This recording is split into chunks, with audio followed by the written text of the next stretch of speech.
Hey guys, जय हिंद। एक बार फिर से आप सभी का स्वागत है आपकी अपनी फैमिली 24/7 सी जोन में।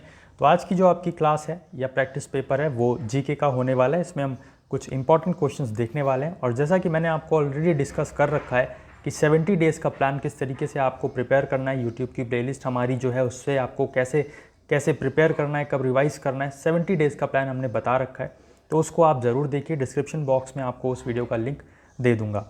ये हमारा टाइम टेबल है, आप इसे फॉलो कर सकते हो। अपनी प्रिपरेशन में आपको एक बेहतर यहाँ पे फ्लो मिलेगा और पूरी तैयारी आपको देखने को मिलेगी। हमने ऑलरेडी डिस्कस कर रखा है भाई ये सब चीज़ें 70 डेज़ प्लान में। तो मैं आपको बोलूँगा कि वो वाली वीडियो आप ज़रूर देखिए क्योंकि वहाँ पे डिटेल में डिस्कशन सिर्फ प्रॉपर उसी चीज़ के लिए कर रखा है। ठीक है, बाकी ये पेड बैचेस का टाइम टेबल है और ये आपके सामने प्रैक्टिस क्लासेस जो यूट्यूब पर फ्री ऑफ कॉस्ट चलेंगी उसका टाइम टेबल है। तो इसको आप स्क्रीनशॉट लेके रख सकते हैं और क्लासेस को फॉलो अप कर सकते हैं अपने अकॉर्डिंग। क्लासेस यहाँ पे यूट्यूब की जो प्लेलिस्ट है हमारी उसमें ऑलरेडी अवेलेबल हो जाएंगी, अपडेटेड होती रहेंगी। फैमिली में नए तो फैमिली को सब्सक्राइब जरूर कर लें क्योंकि हमारे पास सभी फैकल्टी ऑलमोस्ट अवेलेबल है जहाँ से आपको फुल टू प्रिपरेशन आपके एंट्रेंस एग्ज़ाम के लिए मिलती है और आपको सिलेक्शन की भी एश्योरेंस मिलती है। अगर आप खुद भी उस तरीके से मेहनत करते हो, उस तरीके से प्रिपरेशन करते हो हमारे साथ, तो डेफिनेटली आपको एक पॉजिटिव रिजल्ट देखने को ज़रूर मिलता है। ये ई बुक अगर आप लेना चाहो तो ले सकते हो। इस ई बुक कॉम्बो में आपको क्या क्या मिल रहा है तो इसमें आपको देख सकते हैं आपकी रीजनिंग के सभी पैटर्न कवर आपको मिलेगा। अगर आपका कल भी पेपर है और आज भी अगर आप इस ई बुक को कवर कर लेते हो सारे पैटर्न कवर हो जाएंगे। और ऐसा नहीं है कि बहुत ज़्यादा आपको टाइम देना पड़ेगा, मात्र 4 घंटे में। ठीक है, 2.5 घंटा आपको लगेगा रीजनिंग में और 2.5 घंटा ऑलमोस्ट आपको लगेगा मेंटल एबिलिटी में। उसको आप फिर प्रैक्टिस करते रहेंगे। कंप्यूटर की भी आपको इसमें ई बुक मिल रही है फ्री में और वीडियो सॉल्यूशन आपको मिलेगा। ऐसा नहीं है कि क्वेश्चन लिखा हुआ और उसका सॉल्यूशन दे दिया।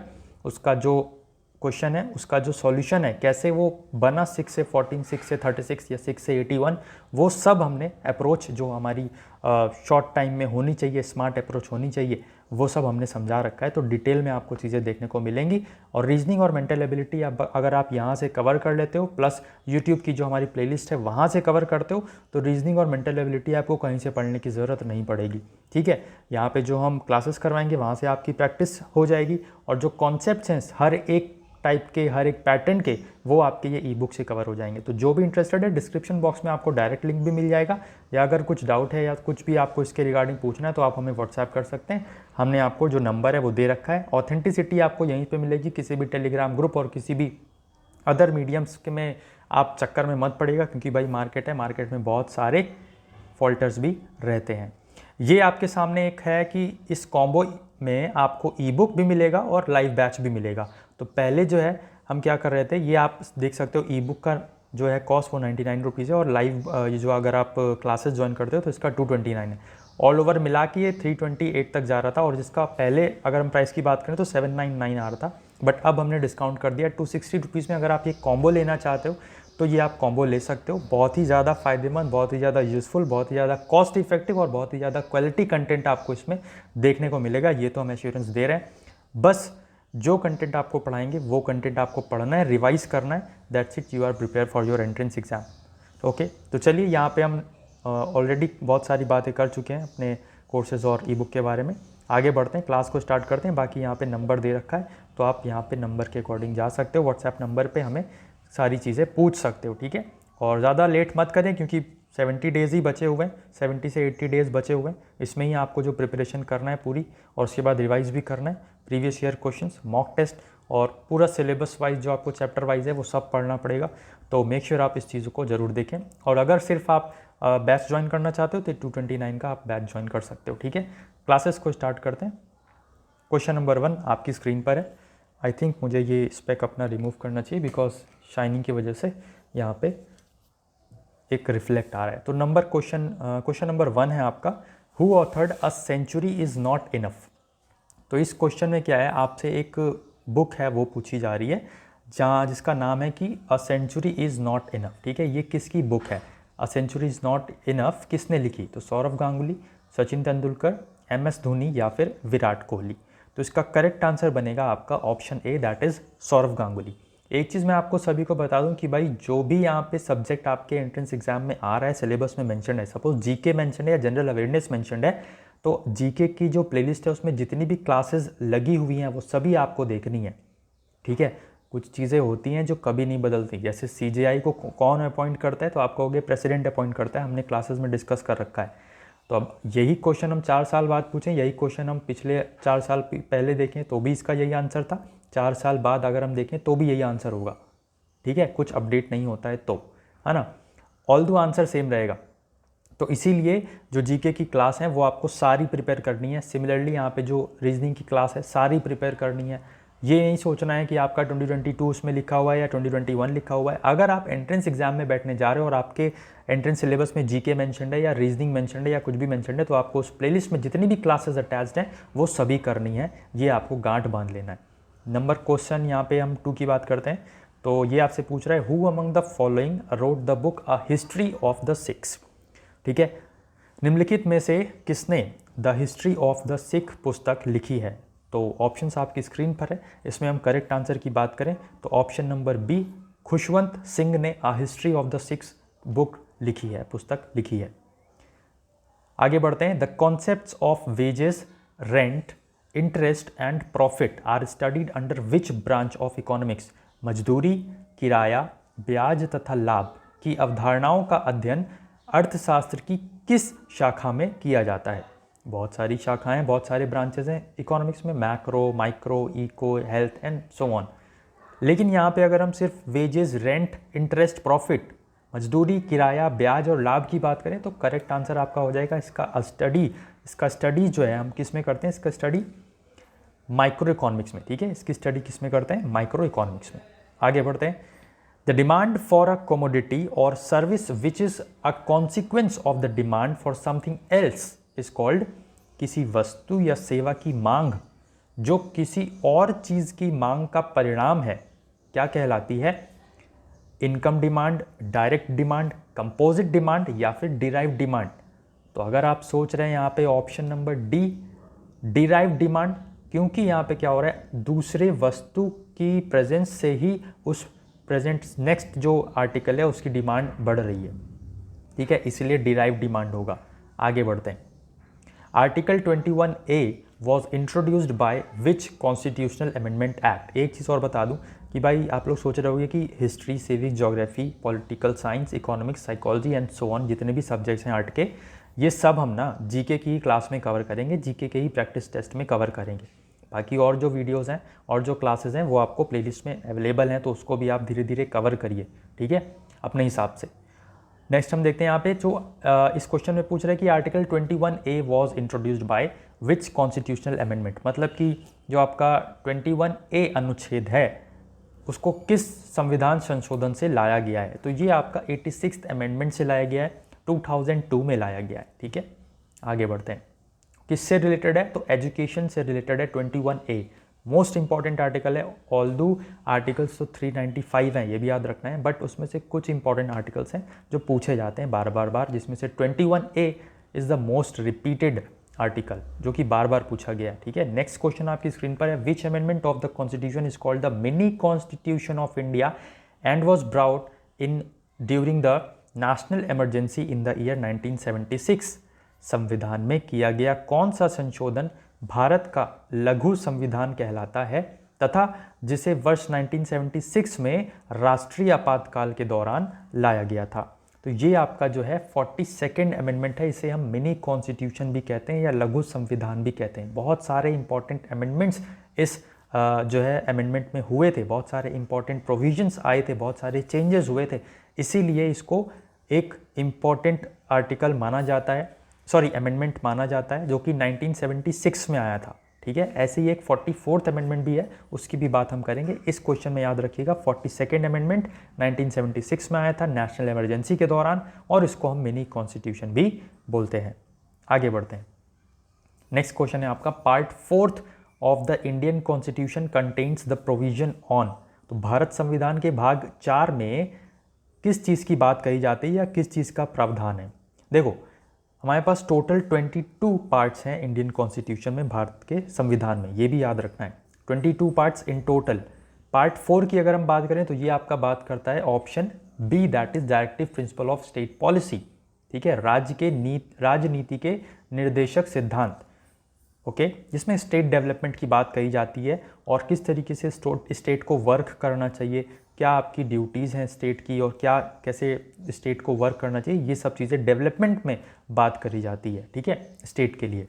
नेक्स्ट आपका है dash constitution amendment act 2002 provided for free and compulsory elementary education to all childrens. संविधान संशोधन अधिनियम 2002 सभी बच्चों को मुफ्त एवं अनिवार्य प्रारंभिक शिक्षा प्रदान करता है। मतलब जो आपकी प्राइमरी एजुकेशन होती है वो फ्री ऑफ कॉस्ट। कितने साल के बच्चों को? 8 से 14, 6 से 14, ठीक है, 6 to 14 ईयर्स के स्टूडेंट को फ्री ऑफ कॉस्ट एजुकेशन का जो प्रोविज़न है वो कब लाया गया? मैंने अभी इसको बताया था, अगर आप थोड़ा सा रिमाइंड करो, इसलिए मैं कह रहा हूँ ध्यान से पढ़ो। देखो क्वेश्चन अब यहाँ पे वही रिपीट हुआ है बट उसका पूछने का तरीका अलग है।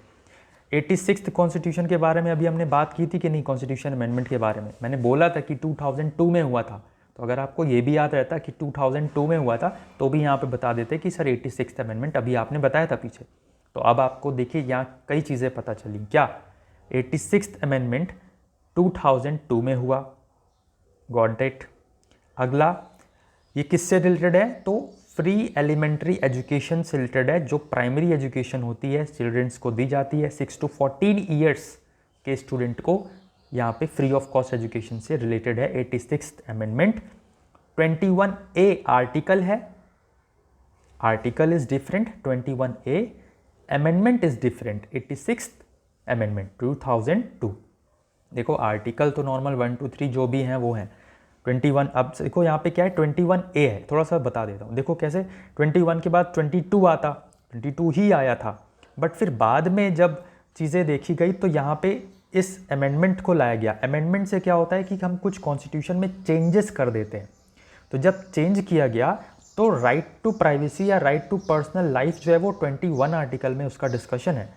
तो पार्लियामेंट ने क्या किया कि 21 को डिवाइड कर दिया कि 21 का एक और पार्ट होगा 21A, तो वो 21A में एजुकेशन की बात कही गई है। अमेंडमेंट कौन सा लाया गया था? 86th अमेंडमेंट लाया गया था, 86th अमेंडमेंट लाया गया था 2002 में, जिससे चेंजेस हुए, ठीक है। कंफ्यूज नहीं होना है। आगे बढ़ते हैं। कुछ भी कन्फ्यूजन है तो आप हमें कमेंट बॉक्स में कमेंट करके ज़रूर पूछिएगा, उसका हम आंसर जो भी पॉसिबल होगा वो देने की कोशिश करेंगे। अगर आपको एक्सप्लेनेशन और क्वेश्चंस अच्छे लग रहे हैं तो मेक श्योर आप वीडियो को लाइक कर दें और इसको शेयर जरूर कर दें अपने सभी फ्रेंड्स के बीच में। अगला क्वेश्चन हम देखें तो which part of the constitution is related to the amendments in the constitution. मैंने अभी बात करी आपसे, कितने पार्ट्स हैं टोटल? बताओ टोटल कितने पार्ट हैं, कितने पार्ट हैं कॉन्स्टिट्यूशन के? अभी मैंने बोला था 22 पार्ट्स हैं, जिसमें से एक पार्ट है अमेंडमेंट का। अमेंडमेंट का मतलब एक ऐसी प्रक्रिया, एक ऐसा प्रोसेस होता है अमेंडमेंट, जिससे हम चीज़ों में सुधार करते हैं, जिससे हम चीज़ों में कुछ चेंजेस लाते हैं, कुछ नए प्रोविजंस लाते हैं, कुछ नए प्रावधान लाते हैं, ठीक है। तो अमेंडमेंट का प्रावधान किस पार्ट में बात करी गई है? पार्ट 20 में। Option D is the right answer, भाग 20 में, ठीक है। XX मतलब 20। नेक्स्ट हम बात करें, the state is obligated to protect every monument, place and object of national importance and historic interest under article dash of the constitution of India. भारतीय संविधान के अनुच्छेद डैश के अंतर्गत राज्य राष्ट्रीय महत्व तथा ऐतिहासिक हित के प्रत्येक स्मारक, स्थान तथा वस्तु की रक्षा करने के लिए प्रतिबद्ध है। इसमें से कौन सा आर्टिकल आपको लगता है कि नेशनल मॉन्यूमेंट या जो प्लेस है नेशनल इंपॉर्टेंस रखते हैं उसकी प्रोटेक्शन के लिए बात करता है? तो आर्टिकल जो है 49 आपको याद रखना है। ये जो है मॉन्यूमेंट हुआ, नेशनल इंपॉर्टेंस के जो भी प्लेस एंड ऑब्जेक्ट्स हैं उनकी प्रोटेक्शन की बात करता है। आर्टिकल 49 इंपॉर्टेंट है। आगे बढ़ते हैं। नेक्स्ट क्वेश्चन आपसे पूछ रहा है, to which state does the Bagh style of textile art printing belong. तो यहाँ पे वस्त्रों पर बाग शैली की छपाई किस राज्य से संबंधित है? अच्छा, बाग शैली तो मेरे को अब ये वो जो मतलब अक्सर ऐसे, चलो छोड़ो, अच्छा नहीं जाऊँगा उस पर, है ना, फिर आप लोग कहोगे अच्छा सर ऐसा। तो बाग स्टाइल की जो प्रिंटिंग होती है नॉर्मल, है ना, जैसे वन पीस ड्रेसेस होती हैं या शर्ट्स भी आती हैं ऐसी, जहाँ पे आपको कहते हैं कि शेर वाली शर्ट लेंगे, है ना, वो जो स्टाइल की प्रिंटिंग है वो कहाँ से मशहूर है? मध्य प्रदेश की जो प्रिंटिंग है, बाग स्टाइल ऑफ टेक्सटाइल प्रिंटिंग, वो मशहूर है कहाँ की? मध्य प्रदेश की। ठीक है, आगे बढ़ते हैं। ओ भाई जूम मत हो, बच्चों को दिख रहा है इतने में, students are able to see, right. Next question है आपका, which of the following tribes belongs to Sikkim, निम्न में से किस जनजाति का संबंध सिक्किम से है? तो अंगमी या अंगामा, ठीक है, अंगामी है ये, भूटिया, गोंड या फिर चेंचू। करेक्ट ऑप्शन भूटिया होगा, सिक्किम की ट्राइब है ये भूटिया, याद रखना है। When did the Constituent Assembly adopt the Constitution of India? बहुत ज़्यादा कन्फ्यूजिंग वाला क्वेश्चन है, बट जैसे जैसे आप क्लास करोगे कन्फ्यूजन वैसे ही दूर होगा, और जैसे जैसे आप क्लास को रिवाइज करोगे वैसे वैसे आपको कन्फ्यूजन याद रहेगा कि हाँ इस क्वेश्चन का आंसर क्या था। 26 नवंबर 1949 क्या किया था, संविधान को कब स्वीकार किया गया? तो 26 नवंबर 1949 को। Who headed the provincial constitution committee, जब संविधान बन रहा था तो उसमें बहुत सारी कमिटीज़ थी, drafting committee, provincial committee, flag committee and many more. एक कमेटी थी प्रोविंशियल कॉन्स्टिट्यूशन कमेटी या प्रांतीय संविधान समिति, इसकी अध्यक्षता किसने की थी? तो SV पटेल साहब ने की थी, सरदार वल्लभ भाई पटेल जी ने। ओके, आगे बढ़ते हैं। When was the first Constituent Assembly election held in India? तो Constituent Assembly मतलब भारत में पहला संविधान सभा चुनाव जो है वो कब हुआ था? तो याद रखना है 1946 में हुआ था। ठीक है, Constituent Assembly का इलेक्शन फर्स्ट टाइम 1946 में। आगे बढ़ते हैं। The ideals of liberty, equality and fraternity contained in the preamble of the Constitution of India are borrowed from the Constitution of which country? मतलब स्वतंत्रता, समानता और बंधुत्व के आदर्श जो हैं, जो भारत के संविधान की प्रस्तावना में देखने को मिलते हैं, आपको प्रियम्बल में देखने को मिलते हैं इंडियन कॉन्स्टिट्यूशन के, वो किस देश से हमने लिया है? आप सभी को पता होना चाहिए कि हमारा जो इंडियन कॉन्स्टिट्यूशन है ना, is a variety of the ideas taken from other countries. ठीक है, मतलब हमारा जो इंडियन कॉन्स्टिट्यूशन है उसमें बहुत सारे डिफरेंट आइडियाज़ हैं, जिसमें से यहाँ पे दिख रहा है कि लिबर्टी का कॉन्सेप्ट है, इक्वालिटी, फ्रेटर्निटी का कॉन्सेप्ट है, फंडामेंटल राइट्स हैं, डायरेक्टिव प्रिंसिपल्स ऑफ स्टेट हैं, फंडामेंटल ड्यूटीज़ हैं, ठीक है, फ्रीडम्स, एक्सप्रेशंस हैं, जज को कैसे चुना जाना है, प्रेसिडेंट का इलेक्शन कैसे करना है, स्पीकर को कैसे चुनना है, स्पीकर को कैसे हटाना है, इम्पीचमेंट कैसे करना है, ये सारे प्रोसेस हमने किसी ना किसी कंट्रीज़ को देखकर कि हाँ वहाँ पे इस तरीके से होता है, तो ये आइडिया अच्छा है, अपनी कंट्री के लिए ये सूट करेगा, ऐसे ऐसे करके फिर हमारा संविधान बनाया BR अम्बेडकर साहब जी ने। ठीक है, तो यहाँ पे पूछा गया है कि ये जो लिबर्टी, इक्वालिटी और फ्रेटर्निटी का कॉन्सेप्ट है, ये किस स्टेट, किस कंट्री से लिया गया है? स्टेट भी बोलेंगे तो कोई इसमें बहुत बड़ी बात नहीं है, जब आप ग्रेजुएशन लेवल पे पढ़ोगे तो कंट्री नहीं बोला जाता है, फिर वहाँ पे स्टेट आ जाता है, राज्य बात की जाती है, एक कंट्री मतलब इंडिया इज़ अ स्टेट, इस तरीके से बात की जाती है। बहरहाल यहाँ पे देखें तो ये जो कॉन्सेप्ट है लिया गया है फ्रांस से, याद रखना है। इंपॉर्टेंट क्वेश्चन मैं आपको करवा रहा हूँ भाई, देखो बार बार बोलता हूँ, रिलेवेंट कंटेंट ही पढ़ाते हैं, तो जितना पढ़ाएं उसको खोल के पी जाओ।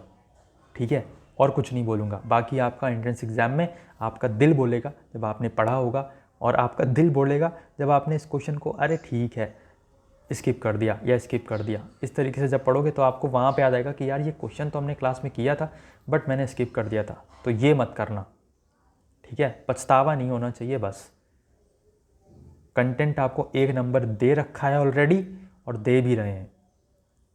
ठीक है, तो इसका जो है रेस्पेक्ट करें आप, और आपकी जो ड्यूटी है क्लास को शेयर करना, लाइक करना, वो सब अगर आपको पसंद आती है क्लास तो आप कर सकते हो।